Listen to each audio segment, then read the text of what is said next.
ಲೌಕಿಕತೆಯು ನಾವು ಹಾಜರಾಗುವ ಅಥವಾ ನಮ್ಮನ್ನು ಒಳಪಡಿಸಿಕೊಳ್ಳುವ ಒಂದು ಮೋಜಿನ ವಿಷಯವಾಗಿದೆ. ನಾವು ಯಾರಾಗಿದ್ದೇವೆ?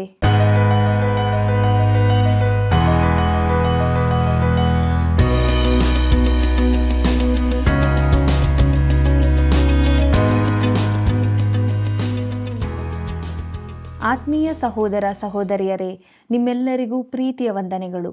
ಈ ಕಾರ್ಯಕ್ರಮದ ಅಭಿವೃದ್ಧಿಗಾಗಿ ನೀವು ಮಾಡಿದ ಕರೆಗಳಿಗಾಗಿಯೂ ನಿಮ್ಮ ಪ್ರೋತ್ಸಾಹಕ್ಕಾಗಿಯೂ ಕೃತಜ್ಞತೆಗಳು. ಲೌಕಿಕತೆಯ ಶೂನ್ಯತೆ ಮತ್ತು ಯುದ್ಧಗಳು, ಕಾದಾಟಗಳು ಎಲ್ಲಿಂದ ಹುಟ್ಟುತ್ತವೆ? ಒಬ್ಬ ವ್ಯಕ್ತಿಯಲ್ಲಿ ಪುನರುಜ್ಜೀವನ ಯಾವಾಗ ಉಂಟಾಗುತ್ತದೆ ಎಂಬುದನ್ನು ನೀವು ತಿಳಿದುಕೊಳ್ಳಲು ಬಯಸುವುದಾದರೆ ಪ್ರಾರಂಭದಿಂದ ಕೊನೆಯವರೆಗೂ ಕಾರ್ಯಕ್ರಮವನ್ನು ವೀಕ್ಷಿಸಿ ತಪ್ಪದೆ ಕರೆ ಮಾಡಿರಿ. ನಮ್ಮ ಅಧ್ಯಯನವನ್ನು ಪ್ರಾರಂಭಿಸೋಣ. ಅವನು ನನಗೆ ಮೊರೆಯಿಡುವಾಗ ಸದುತ್ತರವನ್ನು ದಯಪಾಲಿಸುವೆನು. ಇಕ್ಕಟ್ಟಿನಲ್ಲಿ ಹತ್ತಿರವಿದ್ದು ಅವನನ್ನು ತಪ್ಪಿಸಿ ಘನಪಡಿಸುವೆನು. ಕೀರ್ತನೆಗಳು 91:15. ಕರ್ತನಲ್ಲಿ ಪ್ರೀತಿಯುಳ್ಳ ಸಹೋದರ ಸಹೋದರಿಯರೇ, ನಮ್ಮ ರಕ್ಷಕನಾದ ಯೇಸು ಕ್ರಿಸ್ತನ ಅತಿ ಮಹಿಮೆಯ ನಾಮದಲ್ಲಿ ನಿಮ್ಮೆಲ್ಲರಿಗೂ ನನ್ನ ಹೃದಯಪೂರ್ವಕವಾದ ಪ್ರೀತಿಯ ವಂದನೆಗಳು. ದೇವರ ಮಹಾಕೃಪೆಯಿಂದ ಯಾಕೋಬನು ಬರೆದ ಪತ್ರಿಕೆಯ ಅಧ್ಯಯನದಲ್ಲಿ ಮುಂದೆ ಸಾಗುತ್ತಾ ಇದ್ದೇವೆ. ದೇವರ ನಡೆಸುವಿಕೆ ನೆನಪು ಮಾಡಿಕೊಳ್ಳುತ್ತಾ ನಮ್ಮ ಅಧ್ಯಯನದಲ್ಲಿ ಮುಂದೆ ಸಾಗುವಾಗ ಯಾಕೋಬನು ಬರೆದ ಪತ್ರಿಕೆ 4ನೇ ಅಧ್ಯಾಯ ಮೊದಲಿನ 5 ವಚನಗಳನ್ನು ಧ್ಯಾನ ಮಾಡಿಕೊಳ್ಳೋಣ. ಇಲ್ಲಿಯವರೆಗೆ ನಮಗೆ ಮಾರ್ಗದರ್ಶನ ನೀಡಿ ಸಹಾಯ ಮಾಡಿದ ದೇವರ ಕೃಪೆಯನ್ನು ಆಶ್ರಯಿಸಿಕೊಂಡು ಮುಂದೆ ಸಾಗೋಣ. ಪ್ರಿಯರೇ, ಈ ಅಧ್ಯಾಯದ ಮುಖ್ಯ ಪ್ರಸ್ತಾಪವು ಲೌಕಿಕತೆಯ ಶೂನ್ಯತೆ ಮತ್ತು ಸಭ್ಯತನ ಎಂಬುದಾಗಿರುತ್ತದೆ. ಲೌಕಿಕತೆಯ ಶೂನ್ಯತೆ ಮತ್ತು ಸಭ್ಯತನ ಎಂಬ ವಿಚಾರವನ್ನು ನೋಡೋಣ. ಪ್ರಿಯರೇ, ಈ ಅಧ್ಯಾಯದಲ್ಲಿ ಲೌಕಿಕತೆ ಅಂದರೇನು? ಒಬ್ಬ ದೇವರ ಮಗುವು ಸೈತಾನನೊಂದಿಗೆ ಹೇಗೆ ಹೋರಾಡುತ್ತಾನೆ? ನಿಮ್ಮ ಜೀವಿತವೇನಾಗಿದೆ ಎಂಬ ಹಲವು ಪ್ರಮುಖವಾದ ಪ್ರಶ್ನೆಗಳೊಂದಿಗೆ ಯಾಕೋಬನು ವ್ಯವಹರಿಸಲಿಕ್ಕಿದ್ದಾನೆ. ಇವೆಲ್ಲವುಗಳು ಲೌಕಿಕತೆಯ ವಿಷಯದಲ್ಲಿ ತಮ್ಮ ನೆಲೆಯನ್ನು ಕಂಡುಕೊಳ್ಳುತ್ತವೆ. ಪ್ರಿಯರೇ, ಯಾಕೋಬನು ಮೊದಲನೇದಾಗಿ ಲೌಕಿಕತೆ ಅಂದರೇನು ಎಂಬ ಪ್ರಶ್ನೆಯನ್ನು ಉತ್ತರಿಸಲಿರುವನು. ನಮ್ಮ ಇಂದಿನ ಮೂಲಭೂತವಾದ ಸಭೆ ಎಂಬುದಾಗಿ ಕರೆಯಿಸಿಕೊಳ್ಳುವ ಸಭೆಗಳಲ್ಲಿರುವ ಒಬ್ಬ ಸರ್ವಸಾಮಾನ್ಯ ದೇವರ ಮಗನು ಈ ಹಲವಾರು ಉತ್ತರಗಳಲ್ಲಿ ಯಾವುದಾದರೊಂದನ್ನು ಕೊಡಬಹುದು ಎಂದು ನಾನು ನಂಬುತ್ತೇನೆ. ನೋಡಿರಿ, ಲೌಕಿಕತೆಯು ನಾವು ಹಾಜರಾಗುವ ಅಥವಾ ನಮ್ಮನ್ನು ಒಳಪಡಿಸಿಕೊಳ್ಳುವ ಒಂದು ರೀತಿಯ ಮೋಜಿನ ವಿಷಯವಾಗಿದೆ ಎಂಬುದಾಗಿ ಕೆಲವರು ಹೇಳಬಹುದು.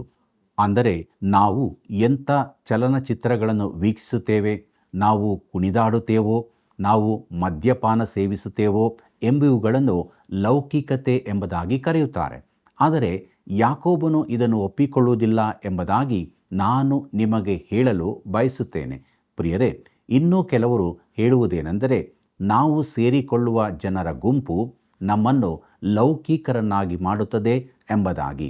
ಅಂದರೆ ನಾವು ಸೇರಿಕೊಳ್ಳುವ ಜನರ ಗುಂಪು ಒಂದು ವೇಳೆ ಲೌಕಿಕ ಸಂಗತಿಗಳಲ್ಲಿ ತೊಡಗಿಸಿಕೊಂಡವರಾಗಿದ್ದರೆ ನಾವು ಸಹ ಅವರ ಹಾಗೆ ಲೌಕಿಕರಾಗುತ್ತೇವೆ ಎಂಬುದೇ. ಆದರೆ ಇದನ್ನೂ ಸಹ ಯಾಕೋಬನು ಒಪ್ಪಿಕೊಳ್ಳುವುದಿಲ್ಲ. ಮತ್ತು ಕೆಲವರು ಲೌಕಿಕತೆಯು ನಾವು ನಮ್ಮನ್ನು ಒಳಪಡಿಸಿಕೊಳ್ಳುವ ಸಂಭಾಷಣೆಯ ಮೇಲೆ ಆಧಾರಿತವಾಗಿದೆ. ನಾವು ಎಲ್ಲ ಸಮಯದಲ್ಲಿ ಹಲ್ಲೆಲೂಯ, ದೇವರಿಗೆ ಸ್ತೋತ್ರ ಎಂಬುದಾಗಿ ಹೇಳುವುದನ್ನು ಕಲಿತುಕೊಂಡಿರಬೇಕು. ಲೌಕಿಕ ಸಂಭಾಷಣೆಯಲ್ಲಿ ನಿರತರಾದರೆ ಅದುವೇ ಲೌಕಿಕತೆ ಎಂಬುದಾಗಿ ಹೇಳುತ್ತಾರೆ. ಇದು ಯಾಕೋಬನ ಪ್ರಕಾರ ತಪ್ಪಾದ ಉತ್ತರವಾಗಿರುತ್ತದೆ. ಇನ್ನು ಒಂದು ಗುಂಪಿನ ಜನರು ತಾವು ಧರಿಸಿಕೊಳ್ಳುವ ಬಟ್ಟೆಗಳ ಬಗೆ ಅಥವಾ ರೀತಿಯು ಲೌಕಿಕವಾಗಿರುವುದು ಎಂದು ಹೇಳುತ್ತಾರೆ. ಇದು ಸಹ ಸರಿಯಾದ ಉತ್ತರವಾಗಿರುವುದಿಲ್ಲ. ಮತ್ತು ಇನ್ನೂ ಕೆಲವರು ಒಬ್ಬ ವ್ಯಕ್ತಿಯು ಸಭೆಯನ್ನು ಇನ್ನಿತರ ಸಂಗತಿಗಳನ್ನು ಬಿಟ್ಟು ಕೇವಲ ಹಣವನ್ನು ಸಂಗ್ರಹಿಸಿಡುವ ಆಶೆಯಿಂದ ತನ್ನ ಉದ್ಯೋಗದ ವ್ಯವಹಾರದಲ್ಲಿ ತೊಡಗಿರುತ್ತಾನೋ ಅದು ಲೌಕಿಕತೆಯಾಗಿರುತ್ತದೆ ಎಂದು ಹೇಳುತ್ತಾರೆ. ಇನ್ನೂ ಕೆಲವರು ಒಬ್ಬ ವ್ಯಕ್ತಿಯು ಸಭೆಗೆ ಹೋಗದೆ ತನ್ನ ಸಮಯವನ್ನು ಲೌಕಿಕ ಸಂಗತಿಗಳಲ್ಲಿ, ಅಂದರೆ ತನ್ನ ಹವ್ಯಾಸಗಳಲ್ಲಿ ಅಥವಾ ಸುತ್ತಾಡುವುದರಲ್ಲಿ ಕಳೆಯುತ್ತಾನೋ ಅವನು ಲೌಕಿಕ ವ್ಯಕ್ತಿಯಾಗಿದ್ದಾನೆ ಎಂಬುದಾಗಿ ಹೇಳುತ್ತಾರೆ. ಕರ್ತನಲ್ಲಿ ಪ್ರಿಯ ದೇವಜನರೇ, ಇದೀಗ ನಾವು ಕೇಳಿದಂಥ ಈ ಹಲವಾರು ಸಂಗತಿಗಳು ಲೌಕಿಕತೆಯ ಸಂಗತಿಗಳು ಎಂಬುದಾಗಿ ನಾನು ಸಮ್ಮತಿಸುವುದಿಲ್ಲ. ಹೆಚ್ಚು ಕಡಿಮೆ ಅವುಗಳಲ್ಲಿ ಒಳಗೊಂಡಿರುವ ಪಾಪಗಳೆಲ್ಲವೂ ಅವು ಶರೀರ ಭಾವದವುಗಳಾಗಿರುವವು, ಅವು ಲೌಕಿಕತೆಯ ಪಾಪಗಳಾಗಿರುವುದಿಲ್ಲ. ಯಾಕೋಬನು ಕೊಡುವ ಪರೀಕ್ಷೆಗೆ ನಾವು ಇದೀಗ ಕೇಳಿದಂಥ ಸಂಗತಿಗಳು ನಮ್ಮ ಉತ್ತರಗಳಾಗಿದ್ದರೆ ನಾವು ಖಂಡಿತವಾಗಿಯೂ ಆ ಪರೀಕ್ಷೆಯಲ್ಲಿ ಪಾಸಾಗುವುದಿಲ್ಲ ಅಥವಾ ಉತ್ತೀರ್ಣರಾಗುವುದಿಲ್ಲ. ಆ ಸಂಗತಿಗಳೆಲ್ಲ ಒಂದು ವೇಳೆ ರೋಗದ ಲಕ್ಷಣಗಳಾಗಿರಬಹುದು, ಆದರೆ ಇದುವರೆಗೂ ಬರೀ ರೋಗದ ಲಕ್ಷಣಗಳಿಂದ ಯಾರೂ ಸತ್ತಿರುವುದಿಲ್ಲ. ಅನೇಕರು ರೋಗದಿಂದ ಸಾಯುತ್ತಾರೆ. ಆ ಸಂಗತಿಗಳು ಕೇವಲ ನಿಜವಾದ ಸಮಸ್ಯೆಯ ಪುರಾವೆಗಳಾಗಿರುತ್ತವೆ, ಆದರೆ ಅದು ಇನ್ನೂ ಆಳವಾದ ಅರ್ಥವನ್ನು ಹೊಂದಿರುವಂಥದ್ದಾಗಿದೆ. ಪ್ರಿಯರೇ, ಒಬ್ಬ ಬೋಧಕರು ತಮ್ಮ ಸಭೆಯಲ್ಲಿ ಒಂದು ಗಡಿಯಾರವನ್ನು ಇಟ್ಟುಕೊಂಡಿದ್ದರು. ಆದರೆ ಆ ಗಡಿಯಾರವು ಯಾವಾಗಲೂ ತಪ್ಪಾದ ಸಮಯವನ್ನು ತೋರಿಸುತ್ತಿತ್ತು. ಆದುದರಿಂದ ಆ ಬೋಧಕರು ಅದರ ಕೆಳಗಡೆಯಲ್ಲಿ ಒಂದು ಸೂಚನೆಯನ್ನು ಈ ರೀತಿಯಾಗಿ ಬರೆದು ಹಾಕಿದ್ದರು. ಅದೇನೆಂದರೆ, ಗಡಿಯಾರದ ಕೈಗಳನ್ನು ದೂರಬೇಡಿರಿ, ಸಮಸ್ಯೆಯು ಅಂತರಾಳದಲ್ಲಿರುತ್ತದೆ ಎಂಬುದಾಗಿ. ಇದನ್ನೇ ನಮ್ಮಲ್ಲಿ ನಾವು ಗುರುತಿಸಿಕೊಳ್ಳಬೇಕು. ನಾವು ಈಗಾಗಲೇ ಕೇಳಿಸಿಕೊಂಡ ಹಲವಾರು ಸಂಗತಿಗಳು ಅವು ಕೇವಲ ಗಡಿಯಾರದ ಕೈಗಳಾಗಿರುವವು, ಆದರೆ ನಿಜವಾದ ಸಮಸ್ಯೆಯು ಅಂತರಾಳದಲ್ಲಿರುತ್ತದೆ.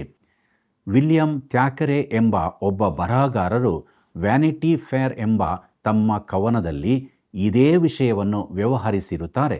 ಅವರು ನೆಪೋಲಿಯನ್ನ ಯುದ್ಧಗಳ ಹಿನ್ನೆಲೆಯ ಮೇಲೆ ಜಗತ್ತಿನ ವಿಷಯವಾಗಿ ಬರೆದರು.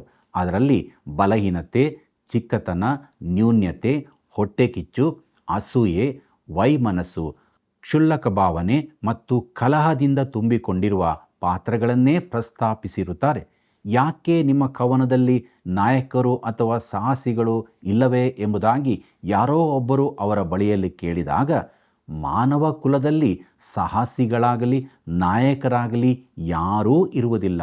ಎಲ್ಲರೂ ಬಲಹೀನತೆ, ಚಿಕ್ಕತನ, ನ್ಯೂನ್ಯತೆ, ಹೊಟ್ಟೆಕಿಚ್ಚು, ಅಸೂಯೆ, ವೈಮನಸ್ಸು, ಕ್ಷುಲ್ಲಕ ಭಾವನೆ ಮತ್ತು ಕಲಹ ಎಂಬುವುಗಳನ್ನೇ ಹೊಂದಿದವರಾಗಿದ್ದಾರೆ ಎಂಬುದಾಗಿ ಹೇಳಿದರು.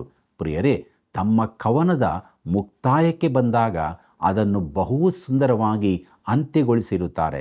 ಅದು ಹೇಗೆಂದರೆ, ಮಕ್ಕಳೇ ಬನ್ನಿರಿ, ನಮ್ಮ ಆಟವು ಆಡಿದ್ದಾಯಿತು, ಈಗ ಮೂಕ ಬೊಂಬೆಗಳನ್ನು ಹೊಂದಿರುವ ಈ ಡಬ್ಬವನ್ನು ಮುಚ್ಚಿ ಇಡೋಣ ಎಂಬುದಾಗಿ. ಹೌದು ಪ್ರಿಯರೇ, ಮನುಷ್ಯನು ಲೌಕಿಕತೆಯಿಂದ ತುಂಬಿಕೊಂಡಿದ್ದಾನೆ. ಕರ್ತನಲ್ಲಿ ಪ್ರಿಯರೇ, ಲೌಕಿಕತೆ ಅಂದರೇನು ಎಂಬ ಪ್ರಶ್ನೆಗೆ ಸಾಧಾರಣವಾದ ಅಥವಾ ಸಾಮಾನ್ಯವಾದ ಉತ್ತರವು ಇರುವುದಿಲ್ಲ. ಆದರೆ ಆ ಪ್ರಶ್ನೆಗೆ ನಿಶ್ಚಿತವಾದ ಉತ್ತರವನ್ನು ಹೊಂದಿರುವ ಯಾಕೋಬನೇ ಅದನ್ನು ನಮಗೆ ಹೇಳುವಂತೆ ಅವನಿಂದ ಕೇಳಿ ತಿಳಿದುಕೊಳ್ಳೋಣ. ನೋಡಿರಿ, ಯಾಕೋಬನ ಪ್ರಕಾರ ಲೌಕಿಕತೆಯು ಕಲಹ ಮತ್ತು ಅಸೂಯೆ ಆಗಿರುತ್ತದೆ. ಅವನ ಆಲೋಚನೆಗಳನ್ನು ಪಡೆದುಕೊಳ್ಳಬೇಕಾದರೆ ನಾವು 3ನೇ ಅಧ್ಯಾಯಕ್ಕೆ ಹಿಂದಿರುಗಿ ಹೋಗಬೇಕಾಗುತ್ತದೆ. ಯಾಕೋಬನು ಬರೆದ ಪತ್ರಿಕೆ 3ನೇ ಅಧ್ಯಾಯ 13ನೇ ವಚನದಲ್ಲಿ ಹೀಗೆ ಓದುತ್ತೇವೆ. ಹೇಗೆಂದರೆ, ನಮ್ಮಲ್ಲಿ ಜ್ಞಾನಿಯೂ ಬುದ್ಧಿವಂತನೂ ಯಾರು? ಅಂಥವನು ಯೋಗ್ಯವಾಗಿ ನಡೆದುಕೊಂಡು ಜ್ಞಾನದ ಲಕ್ಷಣವಾಗಿರುವ ಶಾಂತ ಗುಣದಿಂದ ಅದರ ಫಲವನ್ನು ತೋರಿಸಲಿ ಎಂಬುದೇ. ಯಾಕೋಬನ ವಿಶ್ವವಿದ್ಯಾಲಯದಲ್ಲಿ ನಂಬಿಕೆ ಎಂಬ ವಿಷಯವು ಪ್ರಧಾನ ವಿಷಯವಾಗಿರುತ್ತದೆ ಮತ್ತು ಉಳಿದೆಲ್ಲ ವಿಷಯಗಳು ಅದಕ್ಕೆ ಸಂಬಂಧಿಸಿದವುಗಳಾಗಿರುತ್ತವೆ. ನಂಬಿಕೆಯ ಕೆಲಸಗಳು ಸಾತ್ವಿಕತ್ವವನ್ನು ತರುತ್ತದೆ. ಮುಂದೆ 17ನೇ ವಚನದಲ್ಲಿ ಹೀಗೆ ನೋಡುತ್ತೇವೆ. ಹೇಗೆಂದರೆ, ಆದರೆ ಮೇಲಿನಿಂದ ಬರುವ ಜ್ಞಾನವು ಮೊದಲು ಪರಿಶುದ್ಧವಾದದ್ದು, ಆಮೇಲೆ ಸಮಾಧಾನಕರವಾದದ್ದು, ವಿನಯವುಳ್ಳದ್ದು, ಸಂತೋಷವಾಗಿ ಒಪ್ಪಿಕೊಳ್ಳುವಂಥದ್ದು, ಕರುಣೆ ಮುಂತಾದ ಒಳ್ಳೆಯ ಫಲಗಳಿಂದ ತುಂಬಿರುವಂಥದ್ದು ಆಗಿದೆ. ಅದರಲ್ಲಿ ಚಂಚಲವೂ ಕಪಟವೂ ಇಲ್ಲ ಎಂಬುದೇ. ಇಲ್ಲಿ ವಿನಯತೆ ಅಥವಾ ದೀನತೆ ಇರುವುದನ್ನು ನೋಡುತ್ತೇವೆ. ದೀನತೆಯು ಅಧೀನತೆಗೆ ನಡೆಸುತ್ತದೆ. ಪ್ರಿಯರೇ, ಯಾಕೋಬನು ಬರೆದ ಪತ್ರಿಕೆ 3ನೇ ಅಧ್ಯಾಯ 16ನೇ ವಚನದಲ್ಲಿ ಹೀಗೆ ನೋಡುತ್ತೇವೆ.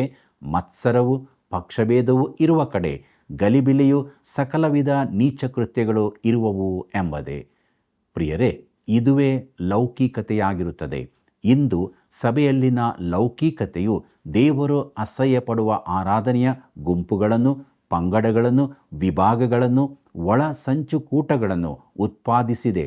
ಇಂದು ಸಭೆಯಲ್ಲಿ ಪೈಪೋಟಿಯ, ಸಂಘರ್ಷದ ಹಾಗೂ ಹೊಟ್ಟೆ ಕಿಚ್ಚಿನ ಆತ್ಮವಿರುವುದನ್ನು ನೋಡುತ್ತೇವೆ.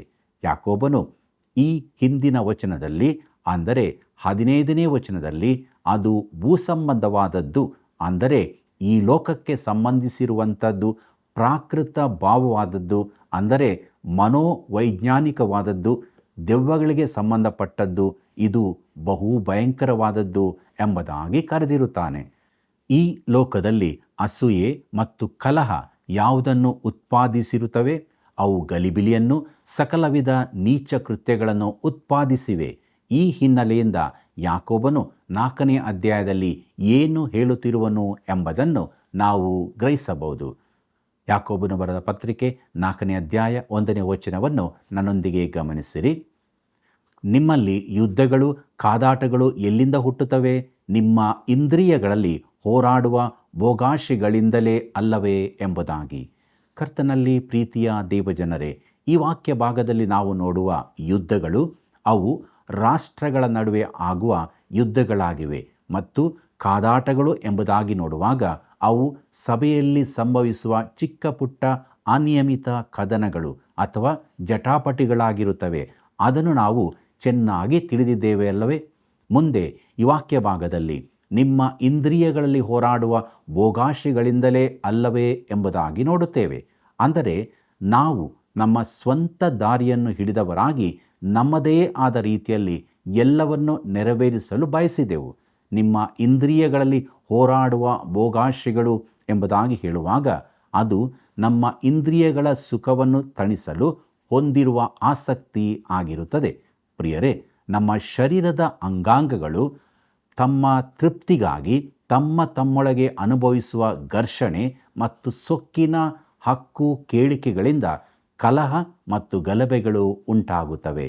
ಮುಂದಕ್ಕೆ ನೋಡೋಣ. ಯಾಕೋಬನು ಬರೆದ ಪತ್ರಿಕೆ 4ನೇ ಅಧ್ಯಾಯ 2ನೇ ವಚನವನ್ನು ಗಮನಿಸಿರಿ. ನೀವು ಆಶಿಸಿದರೂ ಹೊಂದದೇ ಇದ್ದೀರಿ. ನೀವು ಕೊಲೆಗಾರರಾಗುವಷ್ಟು ಹೊಟ್ಟೆ ಕಿಚ್ಚು ಪಟ್ಟಾದರೂ ಸಂಪಾದಿಸಲಾರದೆ ಇದ್ದೀರಿ. ನೀವು ಕಾದಾಡುತ್ತೀರಿ, ಯುದ್ಧ ಮಾಡುತ್ತೀರಿ. ನೀವು ದೇವರನ್ನು ಬೇಡಿಕೊಳ್ಳದ ಕಾರಣ ನಿಮಗೇನು ದೊರೆಯಲಿಲ್ಲ ಎಂಬುದಾಗಿ.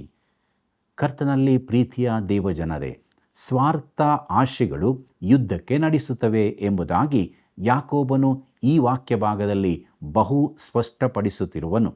ಕಲಹದ ಆತ್ಮವು ಲೌಕಿಕವಾಗಿದೆ, ಅದು ದೇವರಿಂದ ಬಂದದ್ದಾಗುವುದಿಲ್ಲ. ಈ ಸಂಗತಿಗಳು ಹಳೆಯ ಸ್ವಭಾವವನ್ನು ಪ್ರತಿನಿಧಿಸುತ್ತವೆ. ಒಬ್ಬ ಮನುಷ್ಯನು ಯೇಸು ಕ್ರಿಸ್ತನಲ್ಲಿನ ನಂಬಿಕೆಯ ಮೂಲಕ ಪುನರುಜ್ಜೀವನಗೊಳಿಸಲ್ಪಡಬೇಕು ಮತ್ತು ಅವನ ಒಳಗಡೆಯಲ್ಲಿ ಪವಿತ್ರಾತ್ಮನು ನೆಲೆಸಿರಬೇಕು. ಪ್ರಿಯರೇ, ಇಲ್ಲಿ ಯಾಕೋಬನು ಲೋಕದ ಆತ್ಮವನ್ನು ವಿವರಿಸುತ್ತಿರುವನು. ಈ ಲೋಕದ ಆತ್ಮನು ಸಭೆಯಲ್ಲಿ ಸೇರಿಕೊಳ್ಳುವಾಗ ಸಭೆಯು ಲೌಕಿಕ ಸಭೆಯಾಗುತ್ತದೆ. ನಾವು ಯುದ್ಧ ನಡೆಯುವಾಗ ಆ ಯುದ್ಧ ಭೂಮಿಯನ್ನು ಘೋರವಾದದ್ದು ಎಂಬುದಾಗಿ ಕರೆಯಬಹುದು. ಆದರೆ ಕೆಲವು ಸಭೆಗಳಲ್ಲಿ ಕೆಲವು ವ್ಯಕ್ತಿಗಳ ಹೃದಯದಲ್ಲಿ ಅಷ್ಟೇ ಘೋರವಾದ ಸ್ಥಿತಿಯು ಇರುವುದನ್ನು ನಾವು ನೋಡಬಹುದು. ಪ್ರಿಯರೇ, ವ್ಯಾವಹಾರಿಕ ಲೋಕದಲ್ಲಿ ಪೈಪೋಟಿಯು ಕಚ್ಚಾಟದಿಂದ ತುಂಬಿಕೊಂಡಿದೆ. ಅದು ಲೌಕಿಕತೆಯಾಗಿದೆ. ರಾಜಕೀಯದಲ್ಲಿ ಒಂದು ಪಕ್ಷಕ್ಕೆ ಎದುರಾಗಿ ಮತ್ತೊಂದು ಪಕ್ಷವು ಘರ್ಷಣೆಯಲ್ಲಿರುವುದನ್ನು ನಾವು ನೋಡುತ್ತೇವೆ. ಬಂಡವಾಳವು ಕಾರ್ಮಿಕನನ್ನು ಸಮಾವೇಶದ ಮೇಜಿನಲ್ಲಿ ಭೇಟಿಯಾದಾಗ ಅಲ್ಲಿ ಯುದ್ಧವು ಏರ್ಪಟ್ಟಿರುತ್ತದೆ. ಸಾಮಾಜಿಕ ಲೋಕದಲ್ಲಿ ಸಮಾಜದ ಏಣಿಯನ್ನು ಹತ್ತುತ್ತಿರುವವರು ತಾವು ಏರಿ ಹೋಗುತ್ತಿರುವ ಹಾಗೆ ತಮ್ಮ ಕೆಳಗಿನ ಜನರ ಕೈಗಳನ್ನು ತುಳಿಯುತ್ತಾ ಏರುತ್ತಿರುವರು. ನಮ್ಮ ನೆರೆಹೊರೆಯಲ್ಲಿ ಒಂದು ಮನೆಯವರು ಮತ್ತೊಂದು ಮನೆಯವರ ಸಂಗಡ ಮಾತನಾಡುವುದಿಲ್ಲ. ಕುಟುಂಬದಲ್ಲಿ ಜಗಳಗಳಿರುವುದನ್ನು ನೋಡುತ್ತೇವೆ. ಆ ಆತ್ಮವು ನಂತರ ಸಭೆಯಲ್ಲಿ ಸೇರಿಕೊಳ್ಳುತ್ತದೆ. ಆಗ ಅದು ಲೌಕಿಕತೆಯಾಗುತ್ತದೆ. ಪ್ರಿಯ ದೇವಜನರೇ, ಮುಂದೆ ಈ ವಾಕ್ಯ ಭಾಗದಲ್ಲಿ ನೀವು ದೇವರನ್ನು ಬೇಡಿಕೊಳ್ಳದ ಕಾರಣ ನಿಮಗೇನೂ ದೊರೆಯಲಿಲ್ಲ ಎಂಬುದಾಗಿ ನೋಡುತ್ತೇವೆ.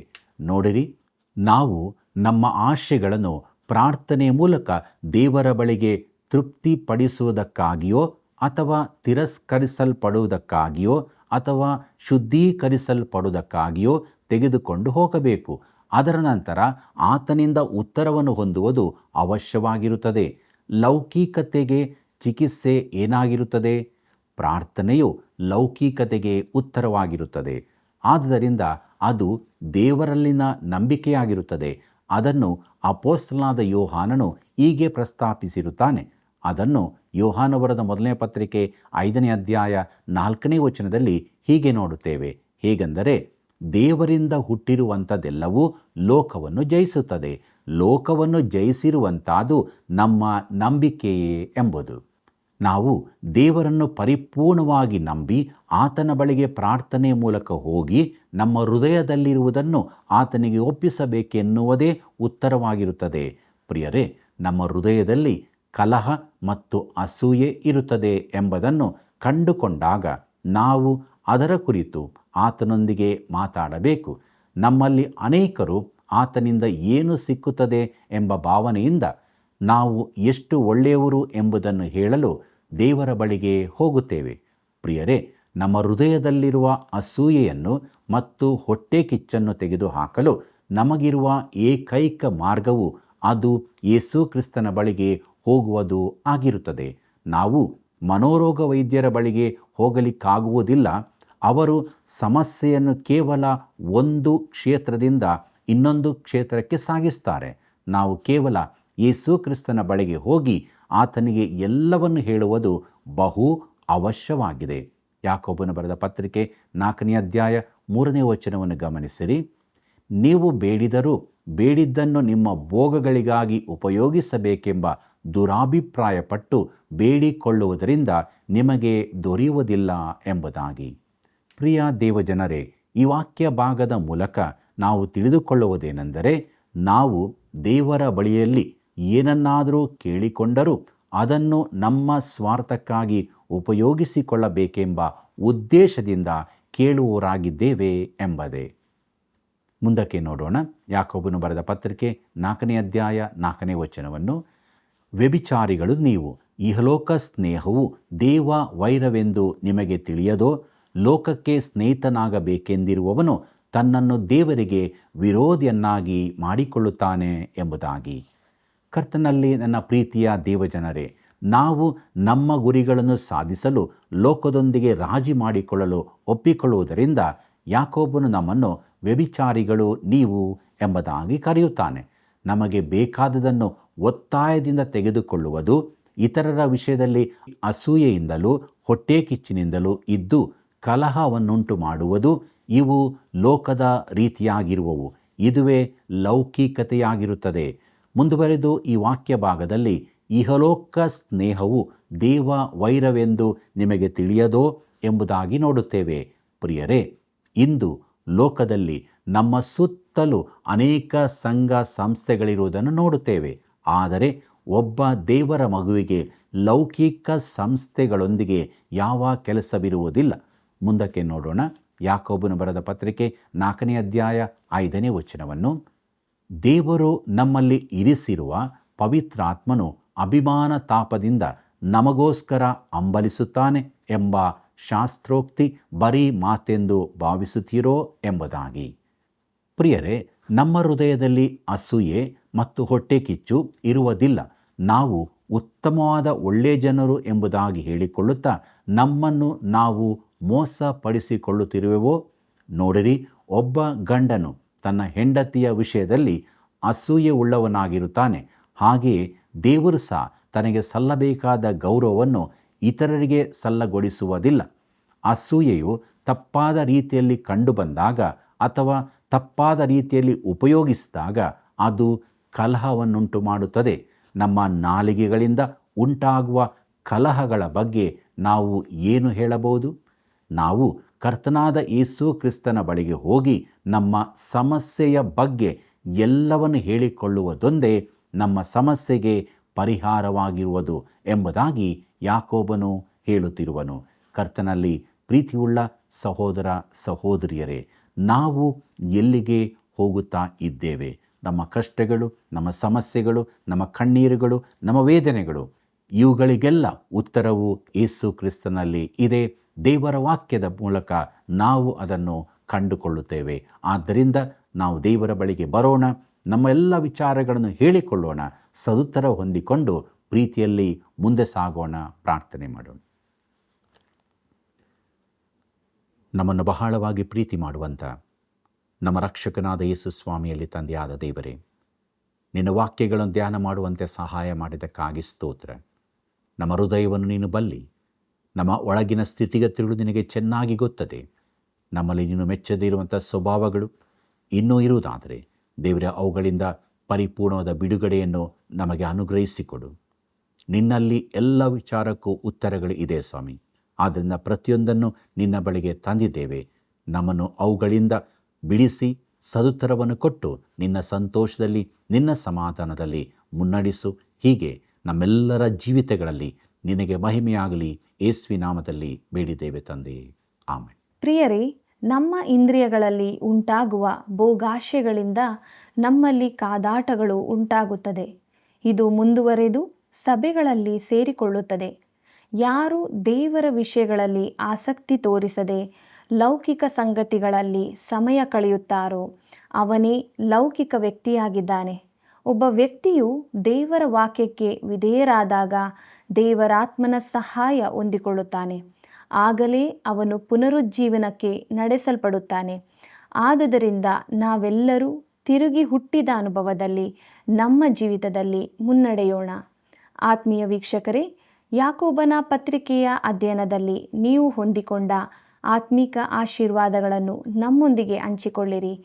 ತಪ್ಪದೆ ಕರೆ ಮಾಡಿರಿ. ಮುಂದಿನ ಕಾರ್ಯಕ್ರಮದಲ್ಲಿ ಮತ್ತೆ ಭೇಟಿಯಾಗೋಣ. ವಂದನೆಗಳು.